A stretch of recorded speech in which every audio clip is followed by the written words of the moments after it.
My guess is that some of the parents are already stressing out about back to school. If that is the case, you have come to the right place.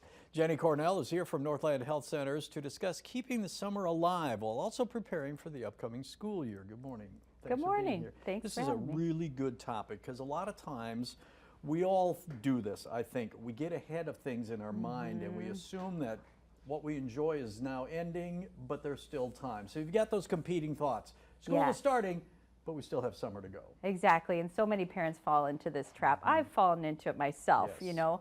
3 children, my youngest now, she's going to be a junior. We just went back to school shopping, and here I was sitting there at the store and thinking about it, like, wow, I only have 1 more year of this, and she's going to be a senior next year.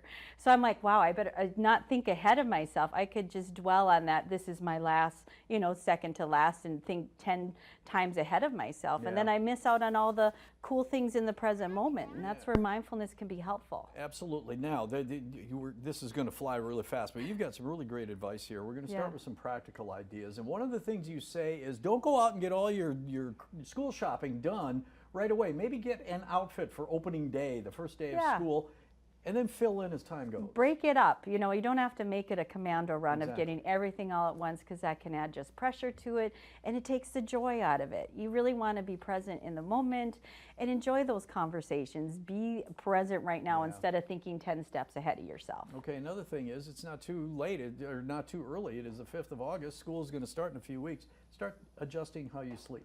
Yes, yeah, trying to change things up, you know, getting back to that, preparing for the school year coming up allows you also to have some time for yourself, but the kids too, to know that change is coming. Instead of like 1 or 2 nights beforehand, try and get into the, you know, new routine, you know, a couple weeks ahead that way of it's time. not such a jolt when it happens. Here's something that I hadn't thought about, but it's a great point. Check your pantry. Yes, check it out and add some extra things. Kids are always wanting those extra snacks, or even ourselves for energy to keep going and moving around. So check your pantry, make sure you got those little snacks. You know, you can buy those as you go, and you don't have to get it all, you know, at once. It's not a $400 grocery bill when you go and buy all of it. Okay, another thing is start now putting together a calendar. Yeah, it's great to plan ahead, right? We don't want to always be thinking ahead all the time, but get those major things lined up. If you have, you know, kids can get very busy with their sports schedules, all that kind of stuff. Pencil in the important things of, you know, that you have to meet, and then work around that so you can kind of time map yourself, and then you don't feel like you're missing out on something. Right, and the other thing is start a filing system, because you're going to have papers galore. Oh yeah, everything anywhere. You can figure out what you want. Some people go completely digital. Some people have that old school, the file cabinet, paper, pencil type thing. As long as you have that system worked out for yourself, that's all that matters. Okay, those are some of the practical ideas, but there's also mindfulness that you talk about. One of the main things, whether it's for back to school or whatever, breathe. Yes, so in those moments when we are trying to stay present, breathing can help us really gather in the present moment, the here and now. And that's like, you know, shopping with my daughter, things like that, like getting ahead of myself, thinking it's senior year, and I'm like, oh, I don't want to do that yet. That's going to be tough for me. So, you know, staying in the present moment, breathing can help us do that. We can't stop time, but we can use mindfulness to help us observe it. Yeah, and I think a lot of times people go, wow, empty nesting is going to be so cool, but when it comes right down to it, there's a big void that needs to be filled. So you need to prepare for that. Yeah. Okay, one of the things too that you talk about is make lists, because like so many people, when you keep the to-do list in your brain, 1 or 2 or 3 things keep popping up, and it just gets cluttered in your mind. It does. That clutter can add to mind chaos, and that can drive our anxiety, can make us less happy.